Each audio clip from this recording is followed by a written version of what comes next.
ನೋಡೋಣ, ಎಲೆಕ್ಷನ್ ಹತ್ರ ಬಂದಾಗ ಅನಲೈಸ್ ಮಾಡ್ತಾ ಹೋಗೋಣಂತೆ. ನಾವು ಮುಂದಿನ ಸುದ್ದಿಗೆ ಹೋಗೋಣ. ನಮ್ಮದೊಂದು ವಾಟ್ಸಪ್ ಗ್ರೂಪ್ ಇದೆ ಈ ಬೈಕರ್ಗಳದ್ದು.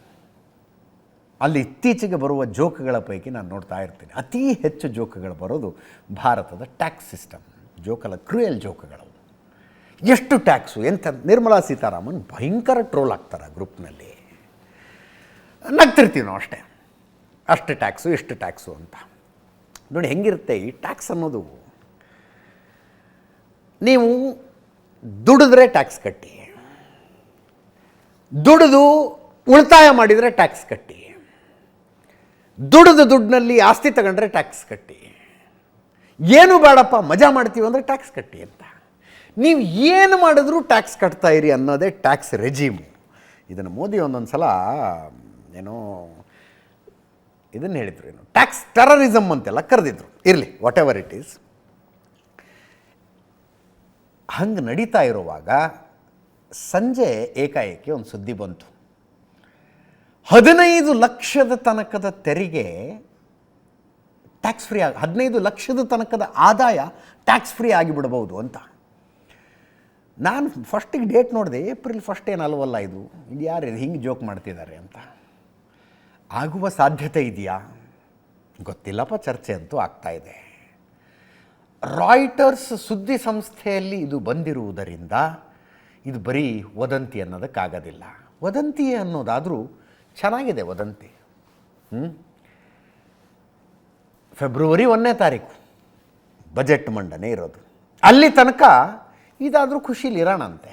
ಆದರೆ ಒಳ್ಳೆಯದೇ, 15 ಲಕ್ಷದ ತನಕದ ಆದಾಯಕ್ಕೆ ಯಾವುದೇ ತೆರಿಗೆ ಇಲ್ಲ ಅಂತ ಏನಾದ್ರು ಘೋಷಣೆ ಮಾಡಿಬಿಟ್ರೆ ಹೊಡಿರಿ ಹಲಿಗೆ ಅನ್ನಬಹುದು. ಅಲ್ಲಿ ತನಕ ಒಂದು ಆಶಯದಲ್ಲಿರಬಹುದು. ಬೇರೆ ಬೇರೆ ಸ್ಲ್ಯಾಬ್ಗಳಿದ್ದಾವೀಗ. 5 ಲಕ್ಷದವ್ರಿಗಿಷ್ಟು, 10 ಲಕ್ಷದವ್ರಿಗಿಷ್ಟು, 15 ಲಕ್ಷದವ್ರಿಗಿಷ್ಟು ಅಂತ. 3 ಲಕ್ಷ 0%, 3 ಲಕ್ಷದ ತನಕದ ಆದಾಯ ಇದ್ದರೆ, 3ರಿಂದ 6 ಲಕ್ಷದ ಆದಾಯ ಇದ್ದರೆ 5%, 6ರಿಂದ 9 ಲಕ್ಷ ತನಕ ಆದಾಯ 10%, 9ರಿಂದ 12 15%, 12ರಿಂದ 15 ಲಕ್ಷ 20% ಟ್ಯಾಕ್ಸ್. ಇದನ್ನು ನ್ಯೂ ರೆಜಿಮು, ಓಲ್ಡ್ ರೆಜಿಮು, ಅಯ್ಯೋ ಅದನ್ನು ಸುಲಭವಾಗಿ ಅರ್ಥ ಆಗೋದಿಲ್ಲ. ಇದು ಸರಿಯಾಗಿ ಪ್ಲ್ಯಾನ್ ಮಾಡ್ಕೊಂಡ್ರೆ 5 ಲಕ್ಷದ ತನಕನೂ 7.5 ಲಕ್ಷದ ತನಕನೂ ನೀವು ತೆರಿಗೆ ಕಟ್ಟಬೇಕಾಗಿಲ್ಲ ಅಂತೆಲ್ಲ ಹೇಳ್ತಾರೆ. 7 ಲಕ್ಷ ತನಕ 1 ರೂಪಾಯಿನೂ ತೆರಿಗೆ ಕಟ್ಟಬೇಕಾಗಿಲ್ಲ ನೀವು 7 ಲಕ್ಷದ ತನಕ ಆದಾಯ ಇದ್ದರೆ ಅಂತ. ಅರ್ಥಾತ್ ತಿಂಗಳಿಗೆ 50,000 ರೂಪಾಯಿ ತನಕನೂ ಸಂಬಳ ಬಂದರೂ ಕೂಡ ನೀವು ತೆರಿಗೆ ಕಟ್ಟಬೇಕಾಗಿಲ್ಲ ಅಂತ. ಈಗ 15 ಲಕ್ಷಕ್ಕೆ ಹೋಗುತ್ತಂತೆ. ಅಂದರೆ 1 ಲಕ್ಷದ ಮೇಲ್ಪಟ್ಟು ಸಂಬಳ ಇದ್ದರೂ ಕೂಡ, 1.25 ಲಕ್ಷ ಸಂಬಳ ಇದ್ದರೂ ಕೂಡ ತೆರಿಗೆ ಕಟ್ಟಬೇಕಾಗಿಲ್ಲ ಅನ್ನೋ ಪರಿಸ್ಥಿತಿಗೆ ತಂದಿಡ್ತಾರಂತೆ. ಬಹಳ ಸಂತೋಷ. ಇದು ತೆರಿಗೆ ಕಟ್ಟಬೇಕಾಗಿಲ್ಲ ಅಂದರೆ ನೀವು ದುಡ್ಡು ಇಟ್ಕೊಳ್ಳಿ. ನೀವೇನು ದುಡ್ಡು ಇಟ್ಕೊಂಡು ಹಾಗೆ ಕೂತ್ಕೊಳ್ಳೋದಿಲ್ಲ, ಎಲ್ಲ ಖರ್ಚು ಮಾಡ್ತೀರಿ.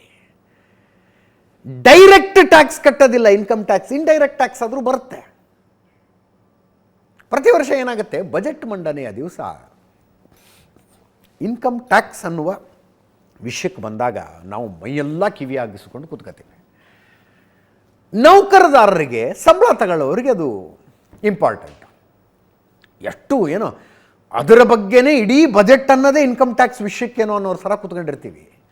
C, all said and done, ಈ ದೇಶದಲ್ಲಿ IT ರಿಟರ್ನ್ಸ್ ಫೈಲ್ ಮಾಡೋರು 7 ಕೋಟಿ ಜನ. 150 ಕೋಟಿ ಜನಸಂಖ್ಯೆ ಈ ದೇಶದಲ್ಲಿ 7 ಕೋಟಿ ಜನ IT ರಿಟರ್ನ್ಸ್ ಫೈಲ್ ಮಾಡ್ತಾರೆ. ಪರ್ಸಂಟೇಜ್ ವೈಸ್ ಹೋದ್ರೆ ಒಂದು 20% ಜನ ಫೈಲ್ ಮಾಡುವಂಥವ್ರು. ಅದರಲ್ಲಿ ಟ್ಯಾಕ್ಸ್ ಕಟ್ಟೋರು ಎಷ್ಟು?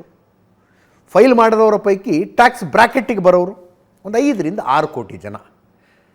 ಡೈರೆಕ್ಟ್ ಇನ್ಕಮ್ ಟ್ಯಾಕ್ಸ್ ಕಟ್ಟುವಂಥವರು ಈ ದೇಶದಲ್ಲಿ 5-6 ಕೋಟಿ ಜನ ಮಾತ್ರ ಸಂಬಳದಾರರು.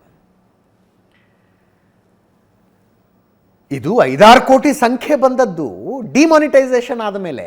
ಅದಕ್ಕಿಂತ ಮುಂಚೆ ಎಲ್ಲಿ ಒಂದು ದೇಶದಲ್ಲಿ 3% ಜನ ಇನ್ಕಮ್ ಟ್ಯಾಕ್ಸ್ ರಿಟರ್ನ್ಸ್ ಫೈಲ್ ಮಾಡ್ತಿದ್ರು. IT ರಿಟರ್ನ್ಸ್ ಫೈಲ್ ಮಾಡೋದು 3% ಜನ ಮಾಡ್ತಿದ್ರು. ಈ ಡಿಮಾನಿಟೈಸೇಷನ್ ಆದಮೇಲೆ ಯಾರ್ಯಾರ ಆದಾಯ ಎಷ್ಟೆಷ್ಟಿದೆ ಅಂತ ಕ್ಲಾರಿಟಿ ಸಿಕ್ಕಿದ್ದು. ಅದಾದಮೇಲೆ ಈಗ ಒಂದು ಸ್ವಲ್ಪ ಜಾಸ್ತಿ ಆಗಿದೆ ಅಷ್ಟೇ, ಟ್ಯಾಕ್ಸ್ ಬೇಸ್ ಜಾಸ್ತಿ ಆಗಿದೆ.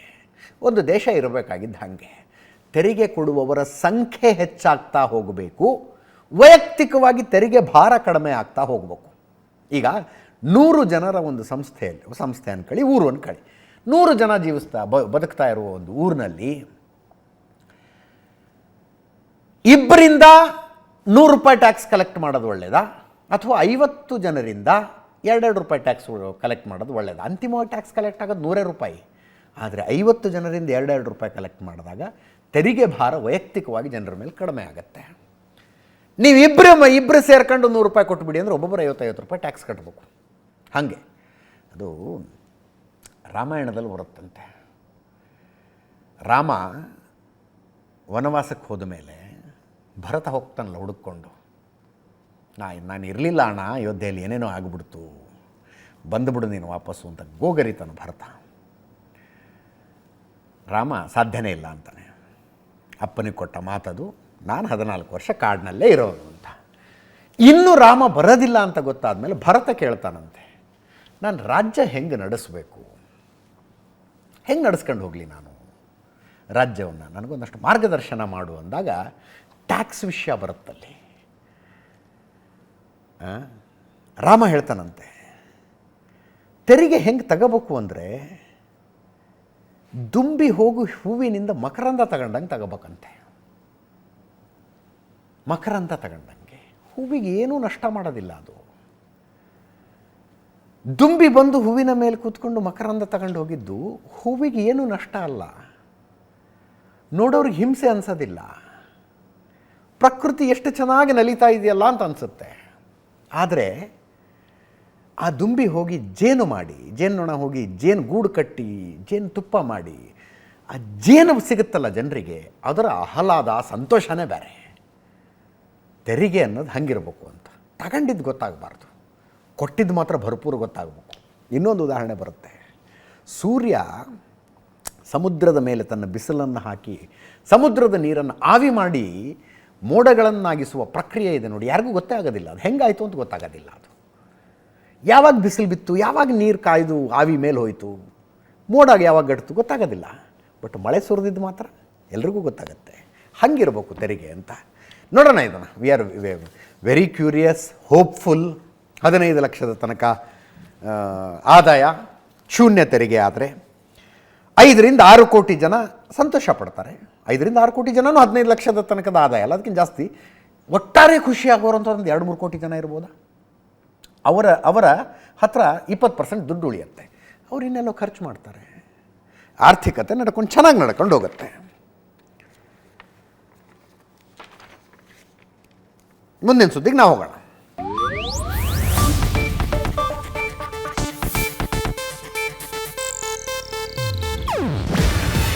ಇದು ಏಷ್ಯಾನೆಟ್ ನ್ಯೂಸ್ ನೆಟ್ವರ್ಕ್ ಪ್ರಸ್ತುತಿ. ನೀವು ನೋಡ್ತಿದ್ದೀರಾ ಏಷ್ಯಾನೆಟ್ ಸುವರ್ಣ ನ್ಯೂಸ್.